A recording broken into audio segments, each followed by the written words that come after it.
Hi, and welcome back to Cheeky Crypto. My name's Chris, and it's fantastic to have you back with us for another video. And in today's video, we're joined by Matt Dixon, the CEO of advice.io. Matt has over 30 years experience in trading, and he's going to have a look at the charts and go through, what his thoughts and opinions are on where we're heading. So if you enjoy this sort of content, mash up that like button, subscribe if you haven't subscribed already, tapping that bell, selecting all the notifications so you never miss a video. Right, let's get down to the desktop and let's have a look at the markets. Okay, we'll start on the usual. So yeah, hi guys, thank you again for having me. Pleasure to be here. I say a pleasure. Obviously, it's not particularly pleasurable for everybody at the moment with the way the markets are, but hopefully we'll be able to give a little bit of optimism in amongst all the despair possibly that's going on. So I'm going to start with 𝗕𝗄𝗪𝗔𝗥𝗘, which is I know one of your major tokens again.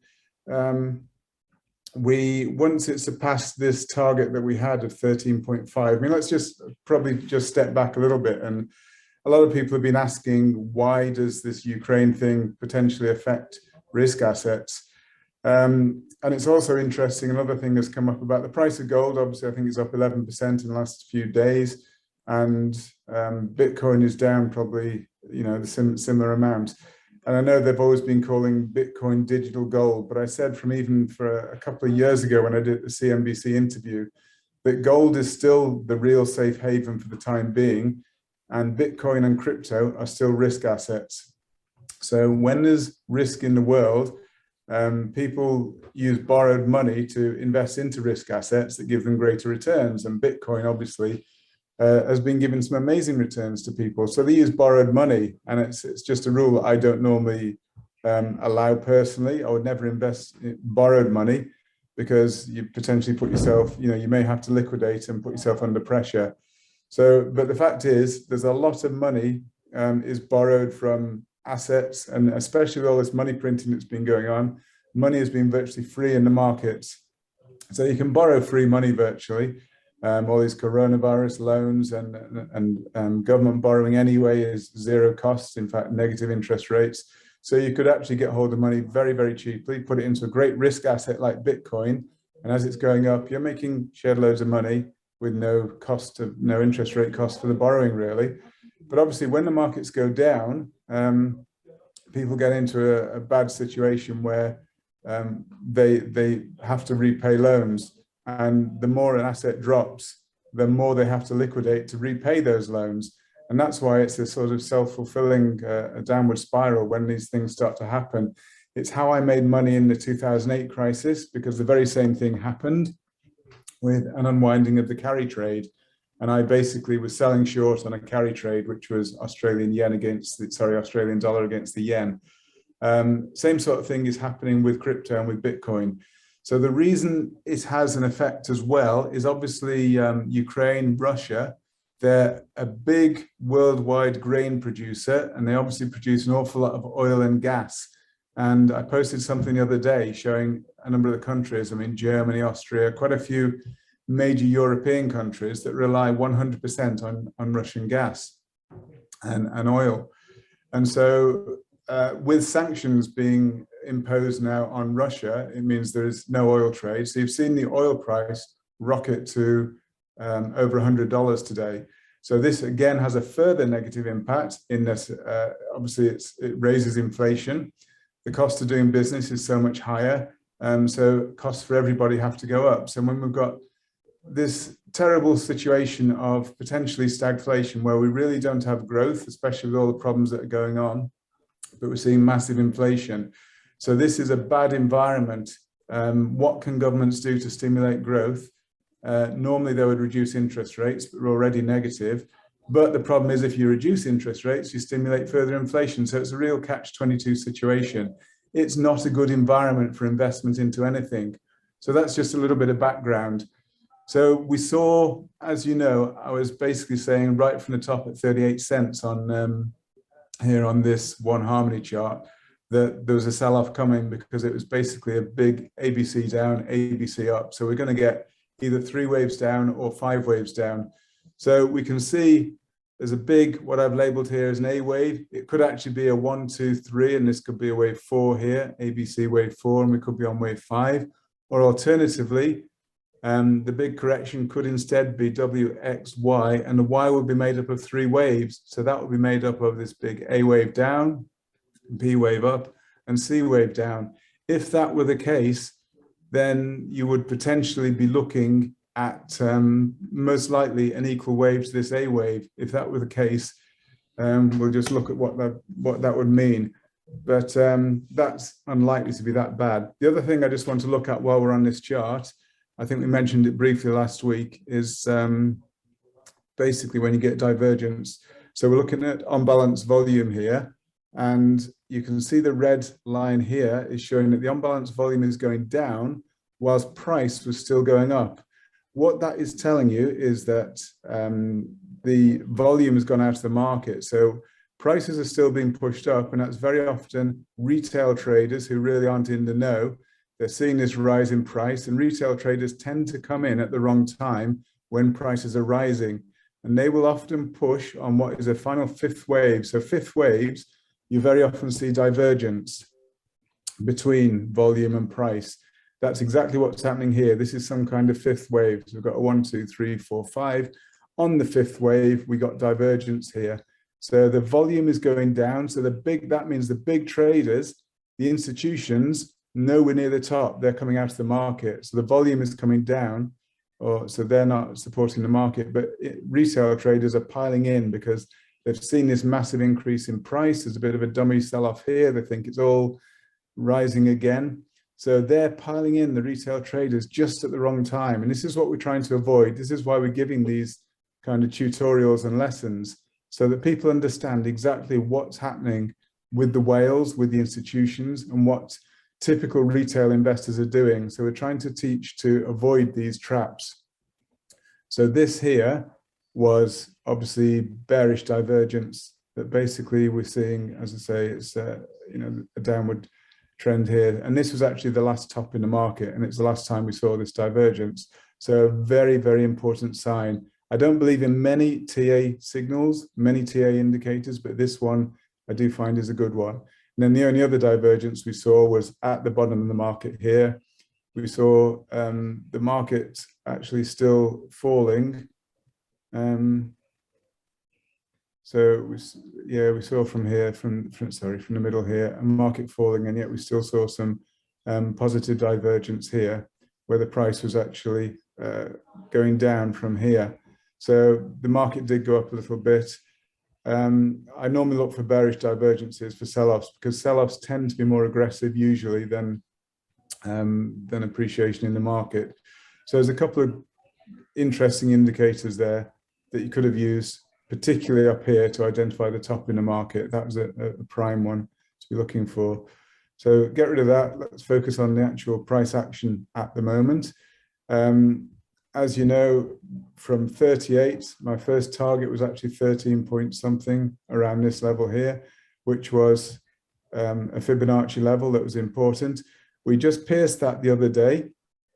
And what's important is when you see that a wave count isn't complete, so you can have a target. When you approach a target, this is why I don't plan too far into the future. You have to actually be agile and move with the price action. So we pierced this target. It was clear that the Fibonacci, the wave count wasn't complete. We pierced this Fibonacci level anyway. So that was broken.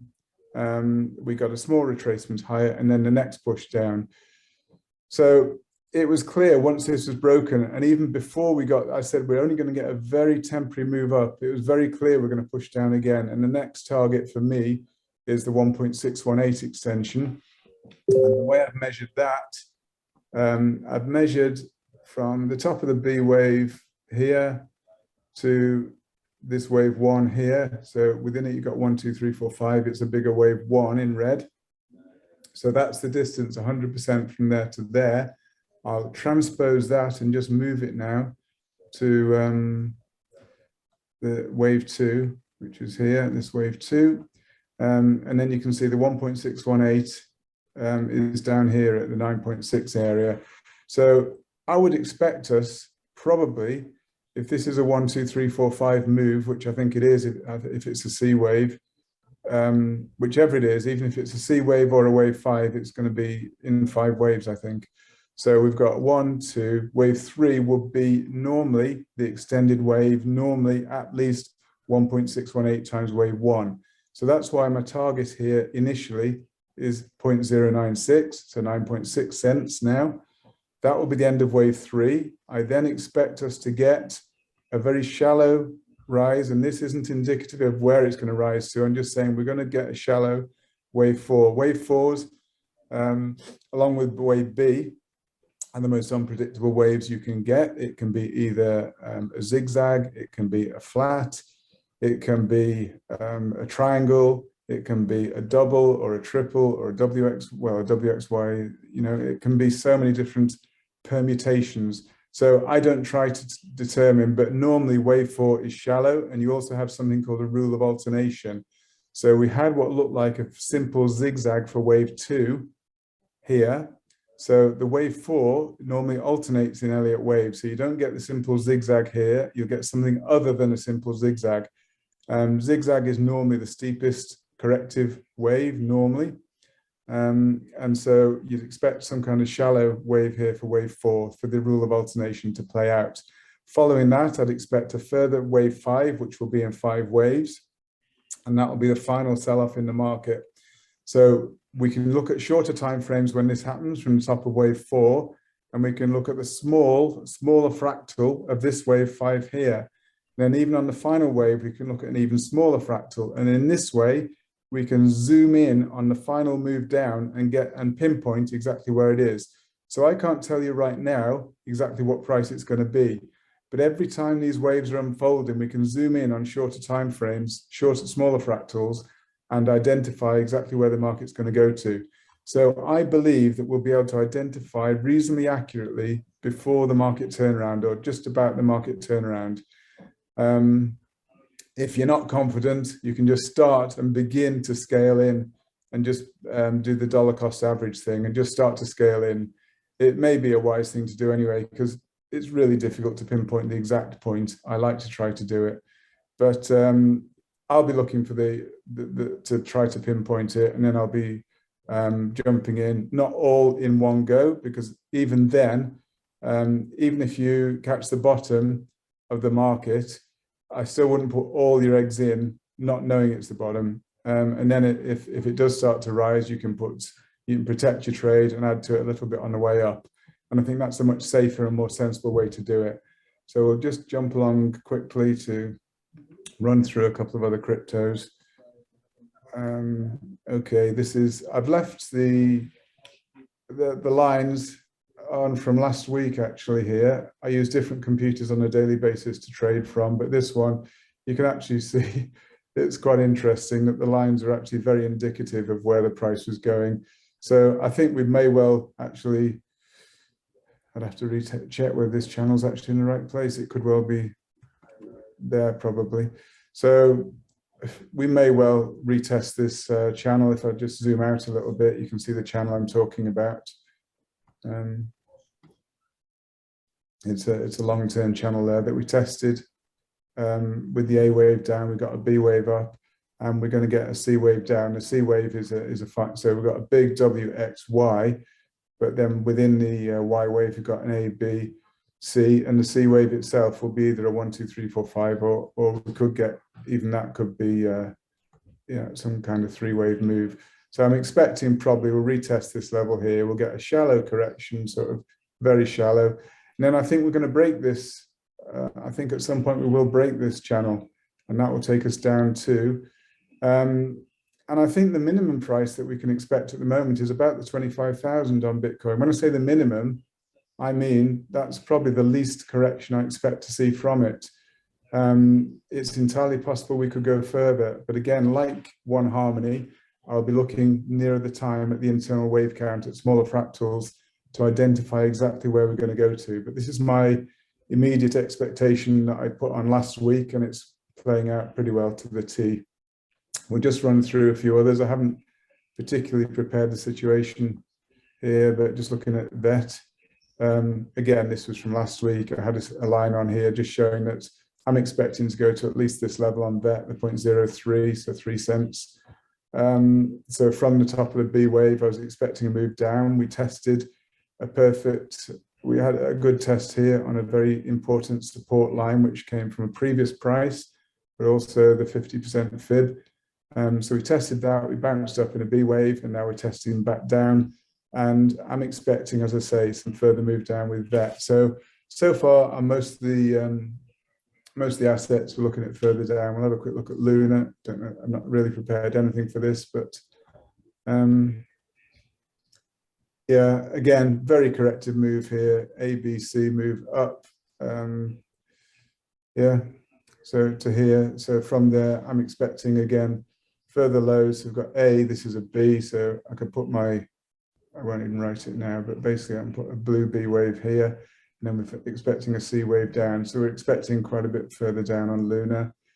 XRP, once again, it was being really resilient, but unfortunately it's broken down like the rest. So we'll try and zoom out of this one just a little bit. Just to look at the big long-term picture. So from the origin here, we've got an ABW down. Yeah. So WX, and I'm expecting this AB. Yeah. So the B wave here. So that's a big AB. I am expecting lower again to at least equal this previous support level here that you can see of 52. It's highly likely that we're going to break that level, in fact. So I'm just trying to, I mean, this is some kind of A wave. It's in 5 waves. So this is an A wave. This is some kind of B wave. Yeah, I've got a projection here of 51 cents. But I actually believe, just looking at it, we're going to break below that level. So we still have, it's going to be a bit like the others, a bit further of a move down. We're going to get a smaller B wave across, and then the final C wave to finish the big B before we get some really good appreciation there as well. It's probably, although it's got tremendous potential with the SEC and the ruling, maybe a positive ruling out of it, it's still not one of my most favored tokens. There are ones with greater potential. I mean, for example, VET, I think has got a much greater potential long term. We'll just have a quick look at Matic. Again, everyone was seeing this as being really resilient. It has, once again, like all the rest, succumbed to selling pressure. I'm expecting at least a move to the 0.618 extension. It can't actually go, well, I suppose it can go further, but we're looking at least the 0.618. But long term, the long-term support on Matic is 63, 62, 63 cents. That is the real long-term support, and it's actually, you know, entirely possible. So we do have more downside on these assets. Litecoin, again, it's just been shocking. So I'd have to look at the Fibonacci extensions here. We've got some kind of triangle here. So from it, we've got A, B. So from the break of the triangle,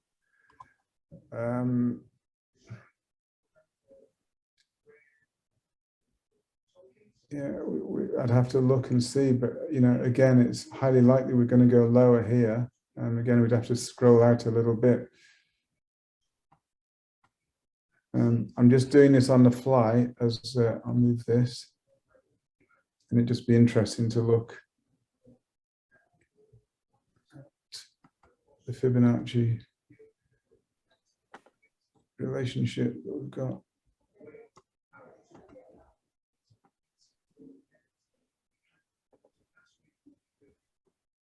Yeah, so minimum target here for the Y wave I've got of 84. And we may well surpass that to further. We may well surpass that on Litecoin. I mean, if we went as far as 1.618, you're looking at around the 50-cent mark. So looking very negative at the moment. Anchor again, it's just moved virtually in line. I haven't even adjusted this, but you know, you can see where I had it and where I've got it down to, and we got you know, 4.7 cents there. So that's a minimum, and we're highly likely, if I look at this, yeah, so from the origin, it's a little bit like the one chart. We've got a big W, got a big X, some kind of big Y wave. It's actually highly likely, strongly, it's almost definitely going to go below this level. So we didn't quite reach with the Y wave, with the X wave here, didn't quite reach the level of the origin. So we would expect to go beyond the level of this anyway. No matter what, we're going to go below 4.6 cents. I'd say that's almost nailed on. Let's look at Atom. Another one I'll look at before we go is MTV, because everyone wants to know what's happening with MTV. Multivac, it's an amazing token, amazing community, but it's been hammered like the rest. Everyone thought it was not going to succumb, but unfortunately it has done. So once again here, we're seeing a similar sort of corrective pattern with Atom. So we've got some kind of three-wave move down, a three-wave move up, and then from there we're moving down. So we'd expect at least to go to the 20, but we're probably going to get some kind of extension beyond that. So I do see it going below 20. I think we'll just scroll up to have a look. If I can find.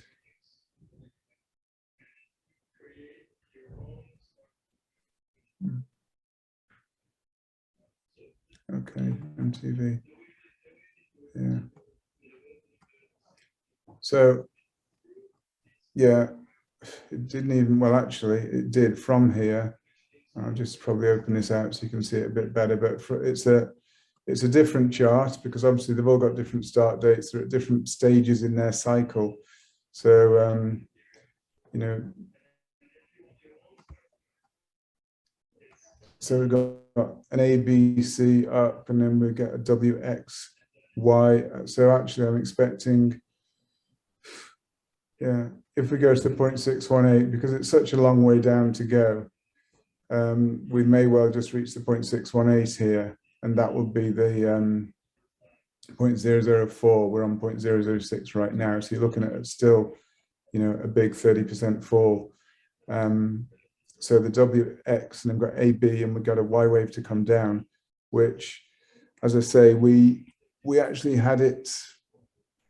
Yeah, the move up here was just fell just a touch short. It was almost identical to our target, although it didn't take as long. So when you're looking at Elliott wave, it doesn't tell you the time. You have to look at Hurst analysis to give you timings of where a wave finishes, but it gives you the magnitude of the wave. So how far a wave is going to fall, but it doesn't tell you the timing. So when I've got something drawn out here, it actually happened very, very quickly, because you can't do that with Elliott wave. As I say, you'd have to look at Hurst, but that's rather more complicated. Not something I really want to go into here, but it's something that I do occasionally look at to give me an idea of timings of moves, but I'm not going to do it here. So we've got this, you know, it's not going to be in a straight line. We will get some kind of correction and then a final move down. And my target, initial target, will be 004 for Multivac. There's so many others we could look at, but unfortunately it's the same sort of story. But this is going to come to an end at some point. It's a terrible situation in Ukraine. And as I said on my Twitter feed, loss of life is actually, you know, is far more important than money. I know money is important to us, but if you think of the situation that people are in, it's a terrible situation. Fortunately, I firmly believe this isn't going to last too long. It's not going to drag on forever. So for the, you know, we need to make money out of this as well. We're nearing the bottoms. We're actually nearing the bottom of this corrective cycle. You can see the corrective cycle began from a long time ago on all of the tokens. So One Harmony, it began at 38, all the move down. We're getting towards the bottom of it now. Once we see that bottom, we'll keep following it. We'll, as I say, we'll zoom in and identify really closely where the bottom of the market is. And that's when I'm going to be indicating to people, now's the time to really start scaling into the market, and we can make some multi-X gains out of this. And as I always say, the biggest gains you will make out of it are with some of those tokens which are identified by eBay as upgrades, substantial upgrades, but I would be really looking to pile into them. We've actually been making some of those, some big wins, even despite the falling market, but you're going to make massive multi-X moves with eBay to identify the right tokens to jump into at the right time. So let's just look out for the bottom of the market, and then I would strongly recommend get onto eBay, follow the upgrades there, and pile into those tokens. When I say pile in, obviously in a considered manner, but get into a range of tokens, diversify, and take advantage of eBay doing all that research for you in a decentralized way. So we're completely unbiased. We've got no axe to grind. We don't care which token goes up, but we want to try to help you, as we hopefully have helped, people avoid some of this downturn, telling you the market's going to be going down pretty well in advance. Well, not pretty well, we have been doing it in advance. There is still lower to go. There will be little corrections along the way. I'm not buying the market yet. I haven't been buying the market for a long time. I'm out of the market. I've kept the powder dry. There's no point trying to trade minor corrections as we've seen here, because you get caught out seriously, because the trend is firmly down at the moment. But as I say, when we get near the bottom, let's all take advantage of it and make some serious money on the way up. Thank you. Hope it's helpful, and look forward to next week. Thanks, guys. Super. Thanks, Matt. So big thank you to Matt for coming on the channel. It's fantastic that he takes the time out of his busy schedule to run through the charts with us. Do let us know in the comments below what you would like Matt to chart next week. Really interested to find out what projects you're really interested in having charted. If you enjoyed today's video, mash up that like button, subscribe if you haven't subscribed already, tapping that bell, selecting all the notifications so you never miss a video, and I'll catch you in the next one. Take care.